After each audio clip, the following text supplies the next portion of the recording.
Good morning. Today is the 6th day of ER, the 14th of May, and we're looking at the third reading of Parshat Emor.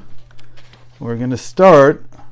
It starts on Leviticus 22, verse 17.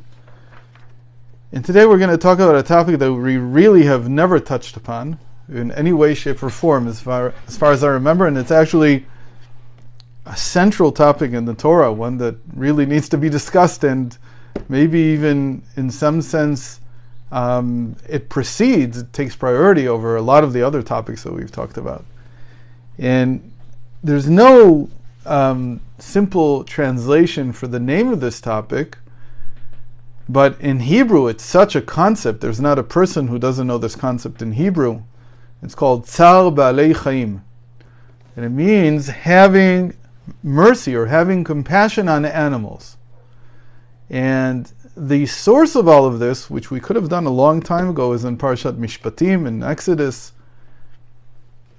where it says that if you see the animal, the donkey, of even someone that you hate, who is falling under his load and he can't get up, you need to stop and get off your donkey or whatever you're on and help the person unload the donkey, get him to stand back up, and to reload him.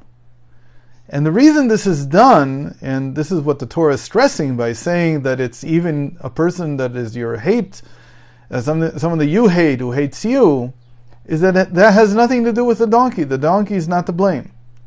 And so you should have compassion on the animal. And that is really the source of this whole topic in Torah. And in the enumerations of the 613 commandments, there are 13 different commandments that have to do with having compassion on animals. And though one might think that this would be specifically on kosher animals, it's not only kosher animals, it's all animals. Each animal with its specific focus, but every single animal deserves compassion. And we'll talk about what the source for that is in a moment spiritually. But let's first of all see, in our reading there are two of these commandments.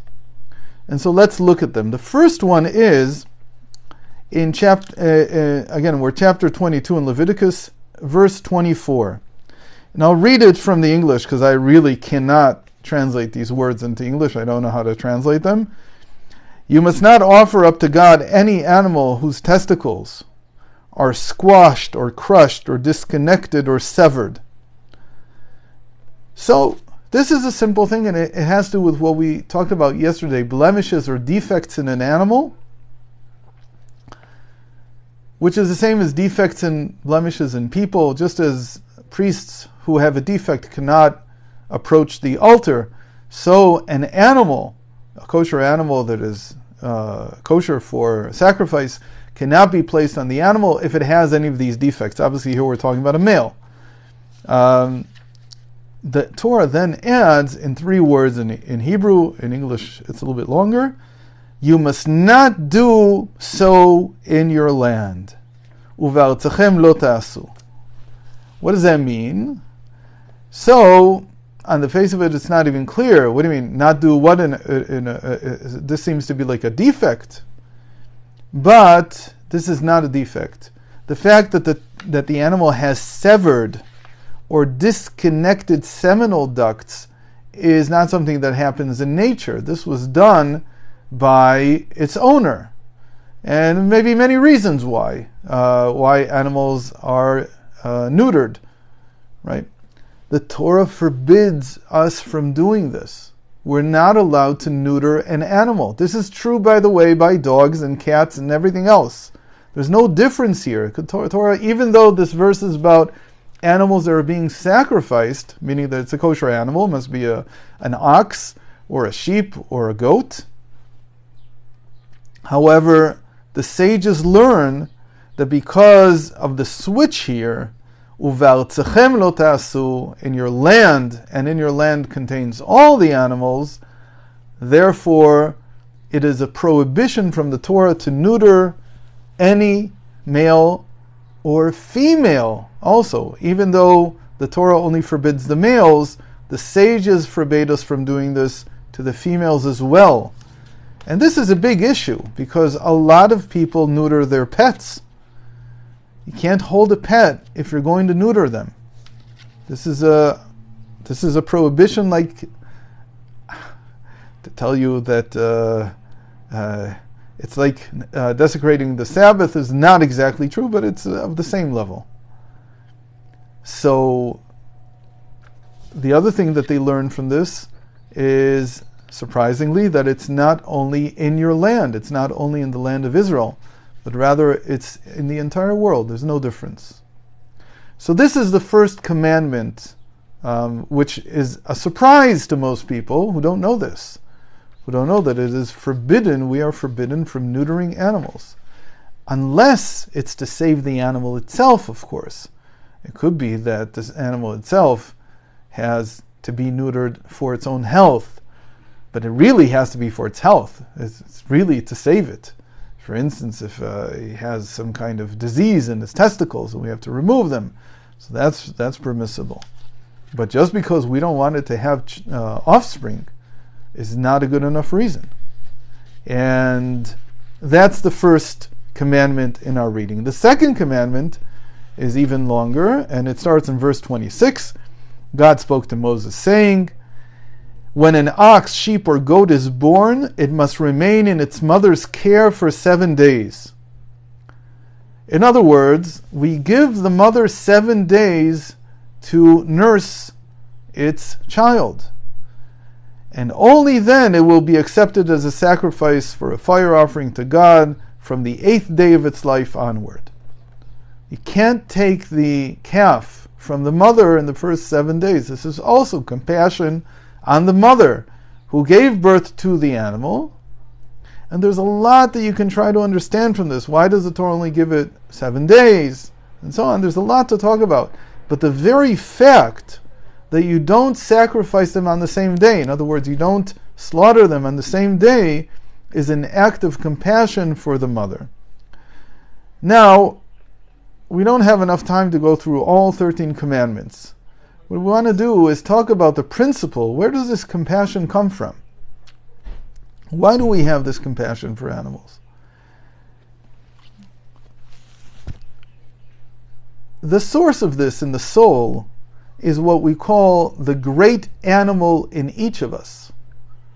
Now, this is very interesting because you may hear some echoes of indigenous traditions. That a person is looking, for instance, in American Indian culture, but in many indigenous cultures, there was this idea of a person connecting to a spirit animal. The spirit animal in Chassidut, in Kabbalah, means the animal soul. We're not talking about that. On the contrary, when a person connects to the animal soul, it's detrimental to them, because the animal soul does not know the difference between right and wrong. The animal soul is not interested as much in developing the intellect. The animal soul is about survival mostly, and that's what you get when you think about these spirit animals that people connect to. They're looking for some kind of strength, some kind of special ability that they have, that they are similar to this animal in that respect. We're talking about the great animal, Behema Rabbah. What is this? Where did this come from? So, the source is really the very end of the book of Jonah. If you look at the book of Jonah, I don't have it right here in front of me, but at the end, God is teaching Jonah a lesson about compassion. The whole book is about compassion. And even though Assyria ended up destroying the 10 tribes and exiling them, which was the reason that Jonah, who was from the 10 tribes, was not interested in going to tell them about God's impending punishment, lest they actually repent and they not be punished. And then he saw in his prophecy, or he saw in his wisdom, that they would end up destroying the northern kingdom of Israel. Still, God taught him that that is not how he sees the world. Yes, you're my chosen people, but everybody else has a right also. And if they decide to repent, I have compassion on them. You too need to repent. If you repent also, so it doesn't mean that Assyria is going to come and destroy you. But just because you didn't repent doesn't mean that the way you're going to be saved is by Assyria not getting a chance. So he goes to the city of Nineveh, and he's not wholehearted with this. He doesn't want to go. He's forced into it. And God teaches him a final lesson with the kikayon bush that grows in a day and then is stripped in a day. And that whole story, at the very end, God asks him a sort of rhetorical question, but really is a very deep question for him to ponder and think about. And he says, should I not have compassion on a city that has, I don't remember the number, I think he gives 400,000 people, and many animals, ubeheima rabba. Really means, in English you would translate it as many animals, but it can also, and this is the source of this concept, a great animal. Beheima rabba, a great animal. Not just in quantity, but a great animal. What is this saying? It is saying that from God's perspective, and every person can get to this perspective, this is not so difficult to understand. If God is so much greater than man, then there is a certain perspective that God looks at man and sees an animal. An animal not in the sense of something that is not worth saving, on the contrary, something that has feelings and I need to have compassion on because it does not understand the difference between left and right. Because compared to God's wisdom, as wise as a human being can be, he is still relatively like an animal. And an animal you can look at an animal and see a dumb brute, but you can look at an animal and see something that has feelings and wants to live, but doesn't know how to choose the right path. Especially with domesticated animals. And when we say behema, the word behema in Hebrew, even though it means animal, usually refers to a domesticated animal. Every one of us has an aspect of us that is called this great animal, this great domesticated animal, that is higher even than the divine soul. Because the divine soul is our attempt to connect to God at the level that we can connect. But there is a level that we cannot perceive, that we cannot contemplate, we cannot understand. And at that level, we're connecting to Him as an animal would connect to its owner. As a domesticated animal would connect to its owner. Waiting for guidance from Him, not knowing where to turn, left or right. King David says this in Psalms, Behemot hayiti imach v'ani tamid imach. I am like animals with you, and because of that I am always with you. You have to think of like the most well-trained horse and its rider. That horse still doesn't know where to go. As noble as it might be, as good pedigree as it might have, no matter who sired it, in the end, the animal is dependent on the rider. So says King David, in the end, when I look at myself deeply, with all the divine wisdom that I've collected, with everything that I know, all I've learned from the Torah, in the end, I'm like an animal with you. Compared to you, compared to your wisdom, compared to your knowledge, compared to your direction, I'm still only an animal. And I'm asking you to have compassion on me. The moment that a person understands that that is our highest source, then you begin to understand why we have compassion, why the Torah spends so much time on this concept of tsar balei chayim, of having compassion on animals, because there's so much to identify with in an animal.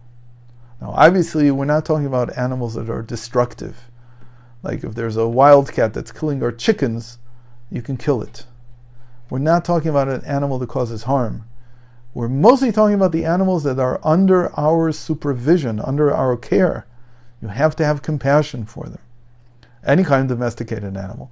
And if it's an animal that's not hurting you in any way, even if it's a wild animal, even if it's potentially harmful, you shouldn't kill it.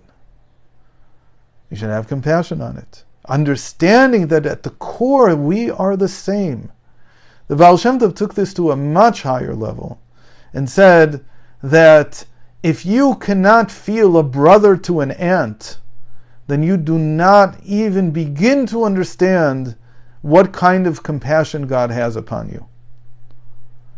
And so, with this we'll end today, and hopefully we'll get some more chances to look at more of these 13 commandments and delve deeper into this concept of having compassion on animals. So thank you very much for joining. Hope to see you tomorrow.